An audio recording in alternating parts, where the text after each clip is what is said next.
Pada video kali ini, saya akan menjelaskan bagaimana cara menyelesaikan sistem persamaan linear dengan 4 variabel untuk mencari nilai W, X, Y, dan Z. Pada kasus ini, saya akan membahas persamaan linear yang terbentuk dari masalah optimalisasi produk harian, di mana total sumber daya yang tersedia masing-masing adalah 245 jam kerja, 135 LB kawat tembaga, 260 unit casing ABS, dan 330 unit semikonduktor. Tujuan saya adalah mencari nilai W, yaitu W sebagai jumlah unit sensor, X sebagai jumlah unit catu daya, Y sebagai jumlah unit penguat sinyal, dan Z sebagai jumlah unit oskilator yang memenuhi batasan sumber daya ini.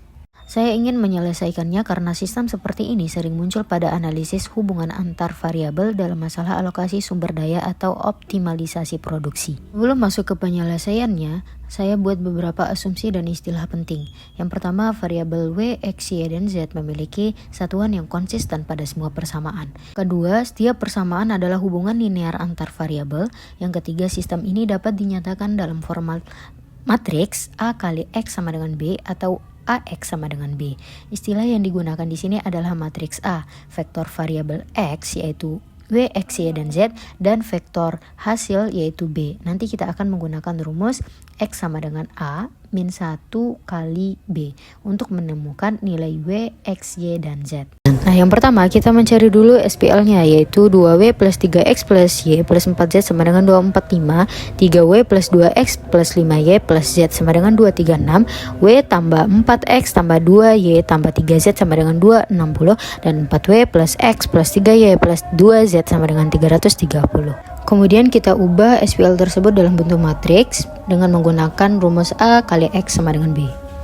Nah, selanjutnya itu kita mencari kofaktor pada baris pertama, yang dimana pada baris pertama di sini yaitu 2, 3, 1, dan 4. Sehingga kita bisa tulis A11-nya itu 2, A12-nya itu 3, A13-nya itu 1, dan A14-nya itu 4. Nah, selanjutnya kita mencari matriks 1-1 atau baris pertama kolom pertama, yang dimana di sini terdapat 2, 5, 1, 4, 2, 3, dan 1, 3, 2. Nah, untuk penyelesaian matriks satu-satunya, yang pertama itu kita tutup dulu pada baris pertama sama kolom pertama, sehingga di sini kan sisanya cuma 2, 3, dan 2. Begitupun untuk baris kedua, kolom kedua, dan baris ketiga, kolom ketiga. Kemudian kita kalikan silang pada kolom dan barisnya, sehingga kita dapati hasil min 25. Selanjutnya kita mencari rumus kofaktor. Nah, rumusnya bisa menggunakan rumus ini. Kemudian kita substitusikan. Nilai-nilainya, yang dimana I plus J-nya itu kita masukin 1 tambah 1, karena kita kan mencari, awalnya itu kita mencari baris pertama kolom pertama. Dan untuk MIJ-nya itu minus 25. Kita uraikan sehingga hasilnya minus 25. Oke, baik teman-teman, perlu diingatnya nanti cara-cara dari matriks 1-1 itu akan berlanjut pada matriks selanjutnya. Baik itu untuk M12, M13, dan M14. Caranya sama, tinggal kita kalikan silang antara baris dan kolom, dan kemudian kita mencari kofaktornya dengan rumus yang telah diberikan. Nah, selanjutnya kita mencari determinan A-nya, yang dimana kita ketahui sebelumnya bahwa A11 itu sama dengan 2, A12 itu 3, A13 itu 1, dan A14 itu 4. Kemudian kita substitusikan nilai-nilai yang telah kita dapat yang tadi pada M11, M12, M13, dan M14, sehingga di sini kita bisa tulis 2 dikali min 25 ditambah 3 kali min 30 ditambah 1 kali 20 ditambah 4 dikali 35. Kemudian kita uraikan sehingga dapati hasil di sini yaitu determinan A-nya sama dengan 20. Kemudian kita mencari A inverse dengan rumus ini. Yang pertama kita selesaikan dulu untuk baris pertama sampai dengan kolom keempat, yang dimana caranya itu yang pertama kan adjoinnya itu min 25, kemudian kita bagikan dengan determinannya 20, sehingga di situ hasilnya min 1,25.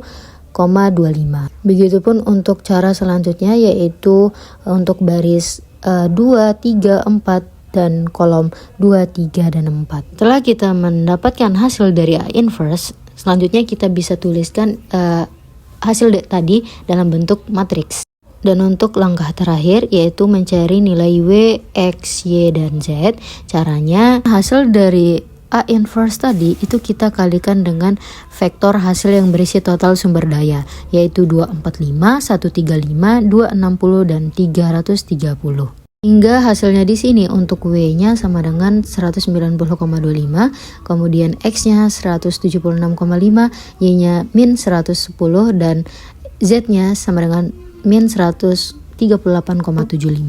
Selanjutnya kita masuk ke dalam aplikasi Excel yang dimana nanti kita akan buktikan apakah cara manual dengan cara Excel itu sama. Mungkin langsung saja ini dia data-datanya.